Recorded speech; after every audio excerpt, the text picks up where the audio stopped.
శ్రీగురుభ్యో నమః. శ్రీకృష్ణాయ పరమాత్మనే నమః.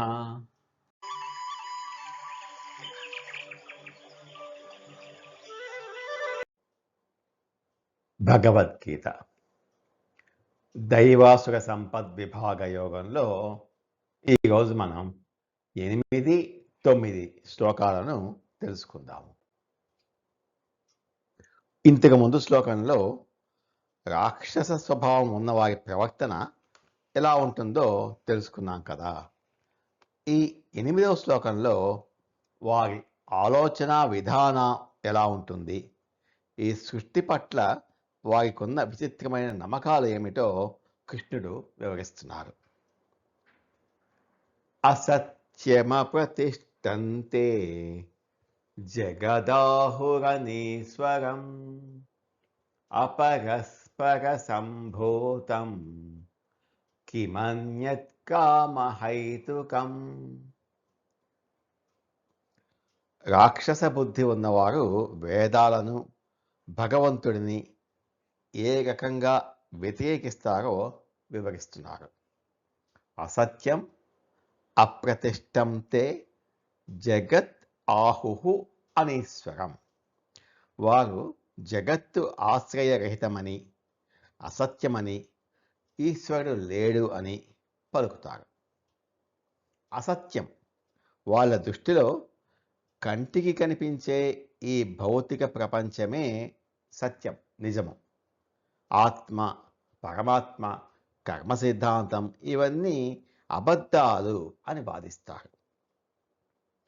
పుణ్యం చేస్తే స్వర్గం వస్తుందని, పాపం చేస్తే నరకానికి వెళ్తామని చెప్పే విషయాలను వారు ఏమాత్రం నమ్మరు. అప్రతిష్టం, ప్రతిష్ట అంటే పునాది. ఈ లోకానికి ధర్మం, సత్యం అనేవి పునాదులు అని వారు నమ్మరు. ఎవరికి నచ్చినట్లు వాళ్ళు బతకవచ్చు. ఈ సృష్టిలో న్యాయము, రూల్స్ ఏమీ లేవు అని వాళ్ళ సిద్ధాంతం. అనీశ్వరం, ఈ అనంతమైన విశ్వాన్ని కంట్రోల్ చేసే ఒక సూపర్ పవర్ ఈశ్వరుడు ఉన్నాడని వాళ్ళు అస్సలు ఒప్పుకోరు. సృష్టి అంతా దానంతట అదే ఒక యాదృచ్ఛికంగా జరిగిపోతుంది అని వారు వాదిస్తారు. అపరస్పర సంభూతం కిం అన్యత్ కామహైతుకం. కేవలం స్త్రీ పురుష సంయోగం వల్లనే ఉత్పన్నమైనది అని, కామమే దీనికి కారణమని, ఇది తప్ప ఇంకేమీ లేదని వాళ్ళు పలుకుతారు. అపరస్పర సంభూతం కామహైతుకం. మరి జీవులు ఎలా పుడుతున్నాయి అంటే కేవలం ఆడామగ కలవడం వల్ల, కామం వల్లే ప్రాణులు పుడుతున్నాయి తప్ప ఈ ప్రాణుల సృష్టి వెనుక ఎలాంటి దైవ సంకల్పం లేదు అని వారు అంటారు. ఈ రాక్షస ప్రవృత్తి ఉన్నవారి ఆలోచన విధానం ఎలా ఉంటుందంటే, పట్టాల మీద పర్ఫెక్ట్గా వేగంగా వెళ్తున్న ఒక అద్భుతమైన రైలును చూసి దీనికి డ్రైవర్ ఎవరూ లేరు, దీనికి అదే యాదృచ్ఛికంగా ఇనుప ముక్కలు కలిసిపోయి ఇలా తయారై పరిగెడుతోంది అని వాదించినట్లు ఉంటుంది. ఏ ఆటంకం లేకుండా రోజు ఉదయించే సూర్యుడు, సమయానికి వచ్చే ఋతువులు, కోట్ల కొద్దీ ప్రాణులతో ఇంత పర్ఫెక్ట్గా నడుస్తున్న ఈ అనంత విశ్వానికి ఒక కంట్రోలర్ ఈశ్వరుడు లేడు అని అనుకోవడం వారి అతిపెద్ద అజ్ఞానం. ఈ శ్లోకం ద్వారా శ్రీకృష్ణుడు చెప్పేది ఏంటంటే, రాక్షస గుణాలు ఉన్న వారికి దేవుడు, పాపము, పుణ్యము అనే విషయాలపై భయం ఉండదు.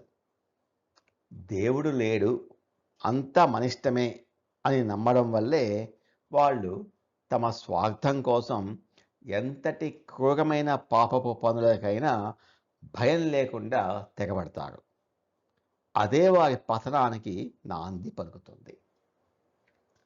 అసత్యమప్రతిష్టంతే జగదాహురనీశ్వరం అపరస్పర సంభూతం కిమన్యత్ కామహైతుకం.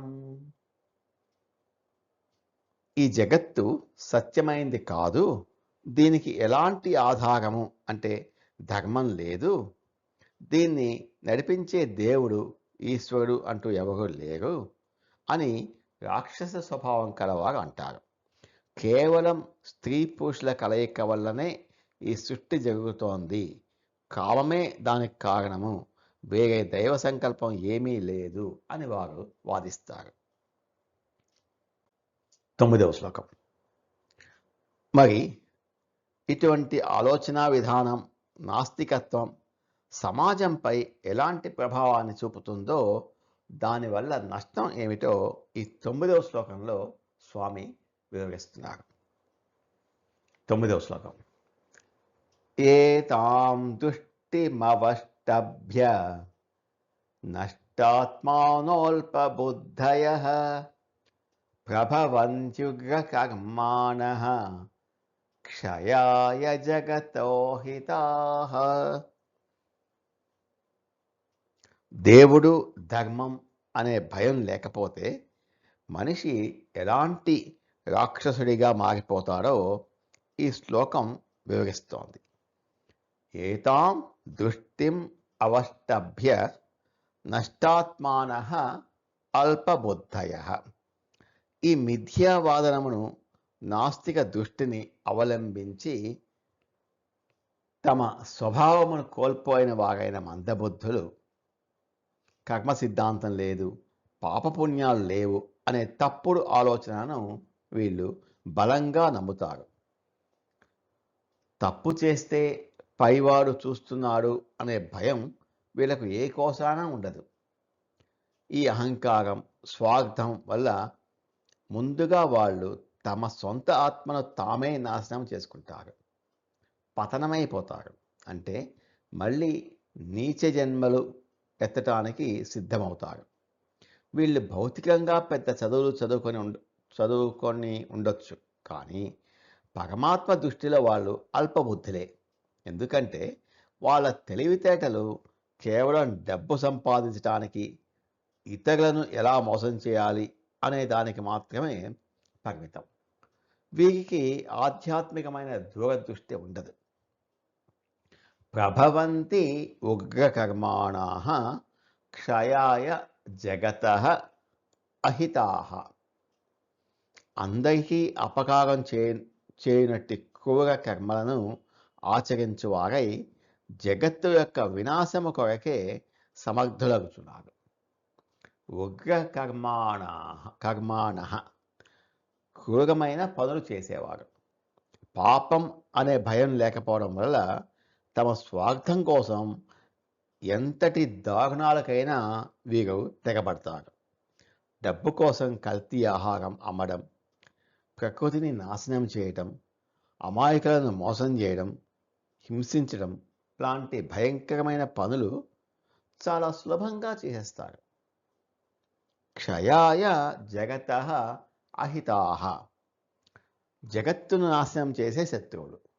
అహితాః అంటే శత్రువులు. క్షయాయ నాశనం చేయటానికి అని అర్థం. వీళ్ళు సమాజానికి ఏమాత్రం మేలు చేయరు. పైగా ఈ ప్రపంచ వినాశనానికి కారణమయ్యే శత్రువులుగా వీరు ఎదుగుతారు. ఈ శ్లోకం మనకు ఇచ్చే సందేశం ఏంటంటే, నాకు దేవుడి మీద నమ్మకం లేదు, నా ఇష్టం వచ్చినట్టు నేను బతుకుతాను అనడం వ్యక్తిగత స్వేచ్ఛ కాదు, అది సమాజ వినాశనానికి దారితీసే రాక్షసత్వం. ధర్మం మీద నమ్మకం లేనివాడు సమాజానికి ఎప్పటికైనా అత్యంత ప్రమాదకరుడే. ఏ తాన్ దృష్టిమవష్టభ్య నష్టాత్మానోల్పబుద్ధయః ప్రభవంత్యుగ్రకర్మాణః క్షయాయ జగతో హితాః. ఈ విధమైన దేవుడు లేడు అనే నాస్తిక దృష్టిని గట్టిగా పట్టుకొని తమ ఆత్మను పతనం చేసుకున్న ఈ అల్ప బుద్ధులు, తెలివి తక్కువ వారు అత్యంత క్రూరమైన పనులు చేస్తూ ఈ ప్రపంచాన్ని, ఈ జగత్తును నాశనం చేయడానికి జగత్తుకు శత్రువులుగా వీరు పుడతారు అని అంటున్నారు శ్రీకృష్ణ పరమాత్మ. నమో భగవతే వాసుదేవాయ. ఏతత్ ఫలం శ్రీకృష్ణార్పణమస్తు. స్వస్తి.